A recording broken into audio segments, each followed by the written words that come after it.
John, it's interesting when we think about curating our own personal stories to share with clients or prospects in our life. Oftentimes, I know financial professionals will say to me, I'm not sure where to tap into these stories. I don't know which stories are the most important. And it's interesting when we chatted with Tim today, one thing that really stuck out to me was he suggested we do a Google search of our decades. So think of our teens, our 20s, our 30s, our 40s, et cetera, and write those down and leave a little space on the page and start to think about some of those important turning point stories in our lives to curate that collection. And I just thought that was such a fascinating way of thinking about reviewing our lifetime.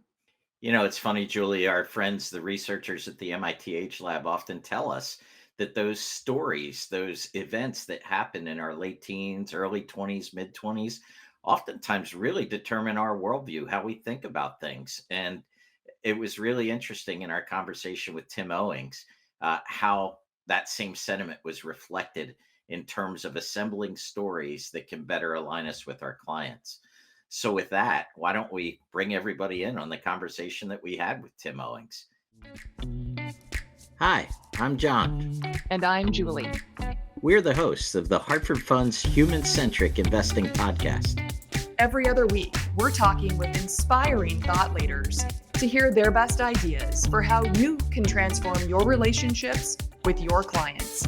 Let's go. Tim Owings, PhD, CFP, is the founder of TL Owings and Associates, and he's the author of a book called Cadence of Care. With more than 40 years of experience as an ordained minister and a financial professional, Tim teaches financial professionals how stories from their lives and the lives of their clients can transform relationships and practices. Tim, welcome to the podcast today. Hey, thanks, John. It's good to be with you and Julie and to share this time together and talk about one of my very favorite subjects, which is storytelling. So, Tim, tell Julie and I a little bit about how a background in counseling aided you in your career as a financial professional. John, when I got into business after over 25 years as a pastor of several congregations, I got into business and began to do what all financial professionals do when they get into business. They started calling people that I knew, and I would say to them, we haven't talked in a long time. Have you heard what I'm doing now? And people would say, no, what are you doing, Tim? Last time I heard you were helping nonprofits and churches raise money for various projects around the country. I said, yeah, I did that. And until I wore out my rollerboard and my legs and decided I didn't want to fly so much as that. So when I told them I was working for a major wirehouse firm as a financial advisor, they said, man, Tim, that's so different than what you used to do. And I would say, well, you would think so. I said, but really, it's not a lot different. I said, it's at the bottom line of being a minister is taking care of people. And the bottom line of an effective financial professional is doing that. It's taking care of the clients that come your way and investing your life in their lives, and they investing their life and, of course, their resources in what you can do to help them plan, prepare for the future, and manage their assets. So early on in the business, I learned that sharing stories from my past that were what I now call turning point moments enabled me to connect with people in ways that may have had nothing to do with a financial topic. It was a moment in my life when a radical change took place. It could have been a health concern, something that my mom or my dad taught me when I was at home. My first job, when Kathy and I married, and what both of us learned about living together and the ways that you compromise with each other and learn to listen better. Oh, that's so important. Particularly that listening component, John. When you do your training in pastoral work, you take courses in what's called pastoral care. And a big part of your learning is developing effective listening skills. And those listening skills then enable you to ask more questions so that people will tell you more about themselves, their story, their background, and really what brings them to this moment, this turning point moment in their life. So that's how my background helped me to apply those very same skills in working with clients going forward. Tim, that's such a fascinating story. And I wholeheartedly agree about the power of stories in terms of helping financial professionals connect with clients and prospects. But I'm guessing that these stories aren't necessarily off the cuff, in the moment recollections. There Mhm. probably is some preparation, maybe some practice, maybe even some role play, which I've long advocated as an underutilized tool in our industry.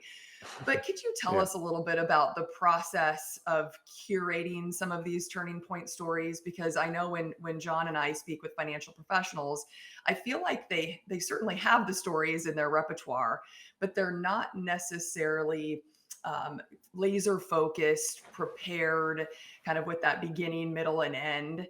And I feel like those Mhm. that are with us today listening might benefit from your guidance on kind of the creation and cultivation process of one's stories. Mhm. Sure.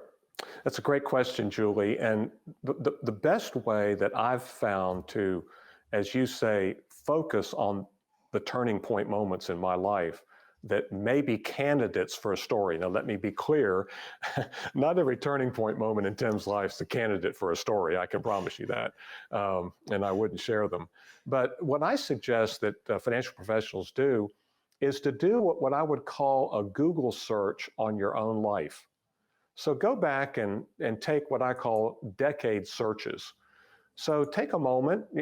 Listen, if you can turn the phone off, get away from the phone, have a quiet 15 or 20 minutes, 30 minutes, sipping a cup of coffee just by yourself with no external distractions, and jot down on a piece of paper the words teens and then skip a little some spaces, 20s, 30s, 40s, and if you're in your 50s or older, and then go back and focus on your teens.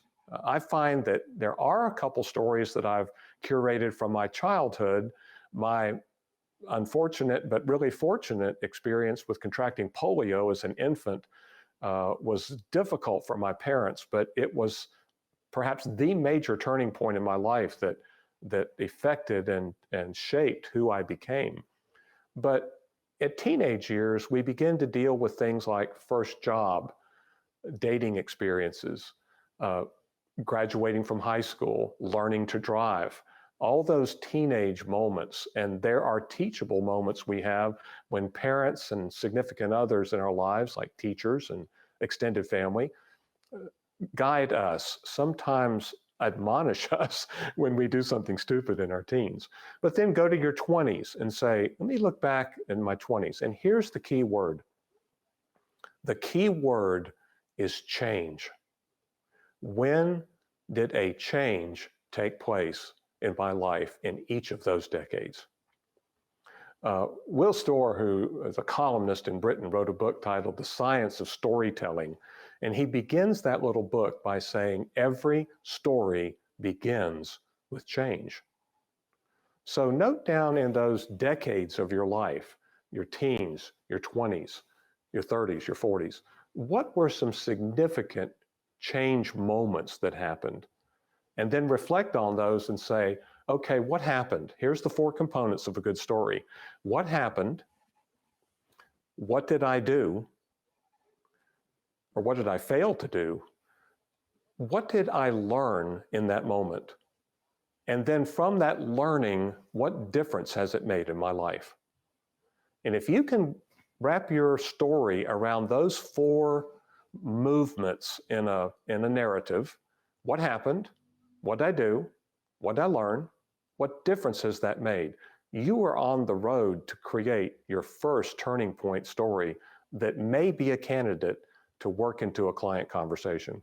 Tim, could you walk us through that process with an actual story that is one of your stories? Can you go through those four steps?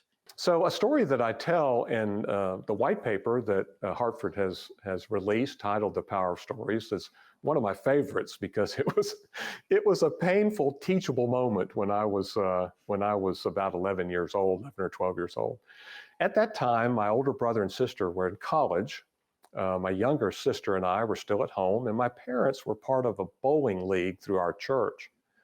One Friday evening, Beth and I were in the back seat of the car. We're driving home, and I heard my mom say to my dad, who was driving, "Neil, we need to pull into the farm store," which was like a drive-through convenience store. We could get bread and eggs and milk and other things. They've got eggs on sale, and I've got a coupon. I'd like to take advantage of that sale, pick up some eggs that we need, and we'll get a half a gallon of milk while we're there too. So as Dad's driving to the farm store between the bowling alley and our home, I blurted out from the back seat, "Mom, do we have to buy everything on sale?"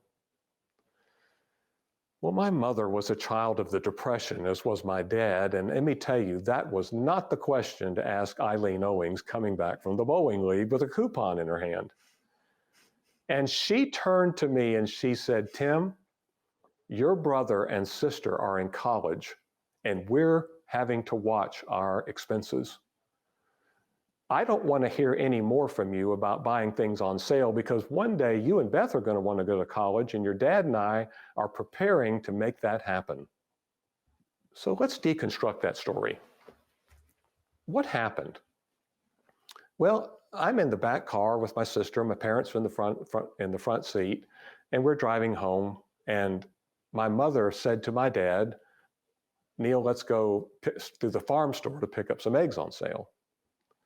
Now, I blurted out a very immature comment about money, and my mother responded in a direct but forceful way, and she was a very kind and gentle woman. Not that night.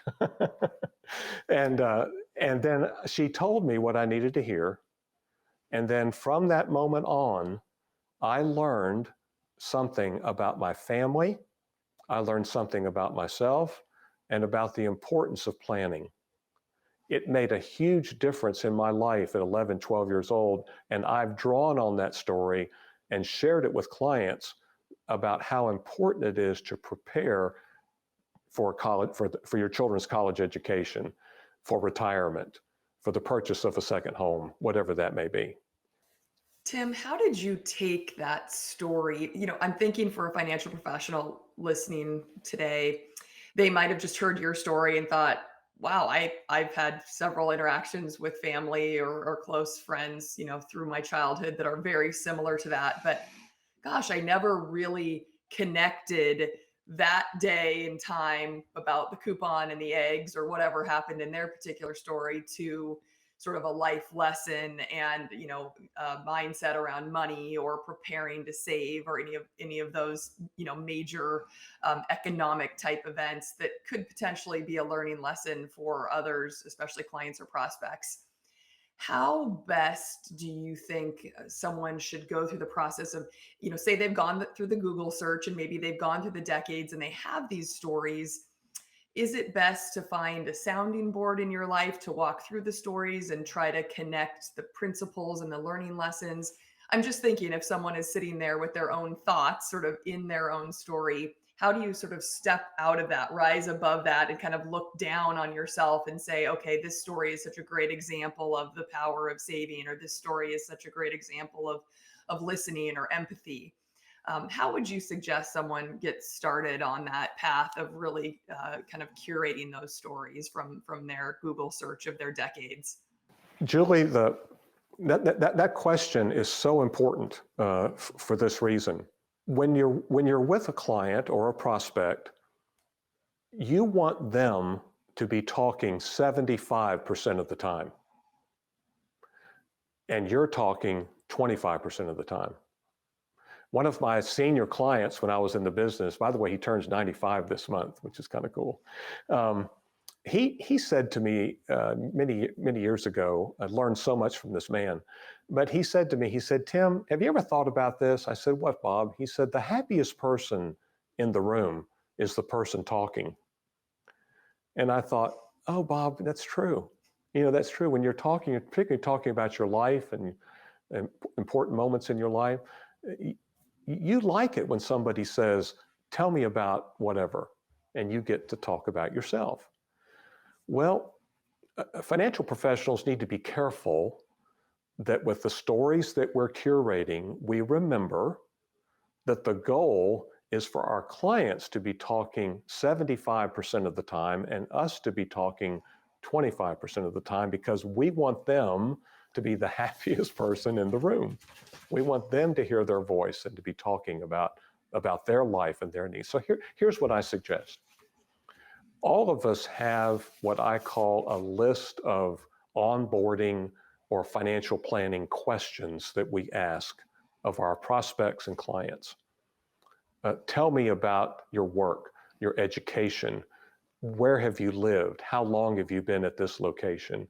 Tell me about your family. And where it's appropriate, you pick up that they have children or they don't have children.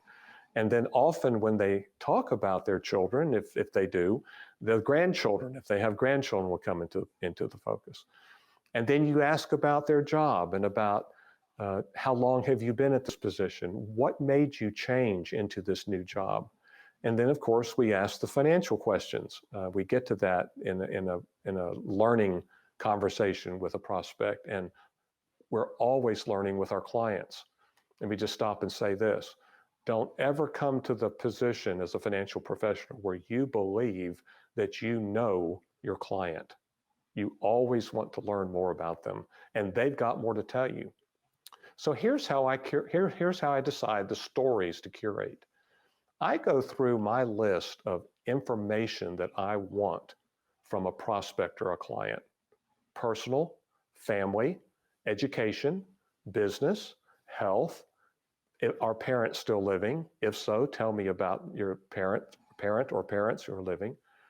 And then I back into stories from my life that I can put alongside of those issues and say, Tim, here's a story about grandparents. Here's a story about your parents when they were alive. And you can begin to put those into the categories of topics that you want to discuss with prospects or clients. So when you get into that and they say something like, well, my dad passed away a few years ago, but my mother's still living. And you say, tell me about mom. And they tell you about their mother. And then you say, you learn that mother's in an assisted living facility, or maybe she has Alzheimer's, or maybe she's struggling with some other health issue. Let the person tell you all about mom. Ask more questions about that. Where is she? How's she doing? How has she adjusted, etc. And then you have the opportunity, perhaps, to share a story that you've developed. In my case, it was about my mother's battle with Alzheimer's. So I could step in and say, I don't know whether you would be open to this, but I went down a similar road with my mother several years ago. And if you'd like, I'd share a little bit about what I learned from that. Julie, John, nobody ever turned me down. They said, no, please tell me that. So I had curated the story about a parent because I was going to ask about parents. Make sense? Mm-hmm. Tim, I have a two-part question for you. One is, it's certainly a little bit of a departure from the historic approach of financial professionals, which was, I'm the expert. All anybody cares about is my expertise, right? Which I don't want to say is not important, but two questions. One, these stories that you're talking about are not necessarily about my value proposition as a business, correct? It seems like you're talking about personal stories. And then the follow-on question to that is are there any stories that are too personal? Like, is it possible to cross the line? And how do I know if I'm getting close to that edge? Yeah, John, we want to always respect the other person as they respect us. And that's why I always ask permission to go there. They've told me that their mother's struggling. May I ask a little bit more about mom? Would you be comfortable telling me more about mom and what responsibility you may have for mom, emotional support, financial support, or so forth? And people at that point in the conversation, John, you have built, or you have begun to build, a bridge to the other person. Let me be very clear here. Stories work as bridge builders. They don't create the connection, but they create the environment for a good connection to take place. So as you're building that bridge to the other person and they're building the bridge to you, you begin to discover, is this person more open or are they more closed? And you then can test that as you go into other questions about family, children, etc. So my short answer is, you're always testing the strength of the relation. Is the bridge, can I walk on this bridge yet? Is it walkable? And as you walk across that connecting bridge, you then find opportunities whereby you connect with people. Why is that important? I know our time's getting away from us, so let me just say this real quick.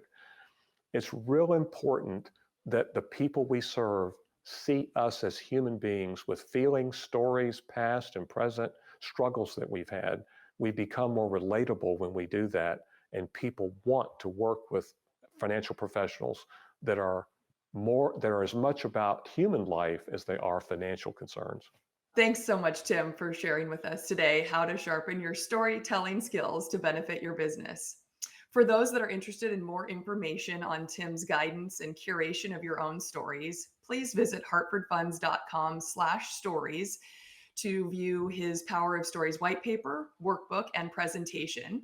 Also, as we mentioned at the beginning, Tim has written a phenomenal book called The Cadence of Care. And you can also visit his website, timowings.com. And that's Tim O with wings on it, as Tim shared with me. So timowings.com. Thank you again, Tim, for all of your guidance today. We really appreciate it having you on here with us. It's a pleasure. Thank you for having me. Thanks for listening to the Hartford Funds Human-Centric Investing Podcast. If you'd like to tune in for more episodes, don't forget to subscribe wherever you get your podcasts and follow us on LinkedIn, Twitter, or YouTube. And if you'd like to be a guest and share your best ideas for transforming client relationships, email us at guestbooking@hartfordfunds.com. We'd love to hear from you. Talk to you soon.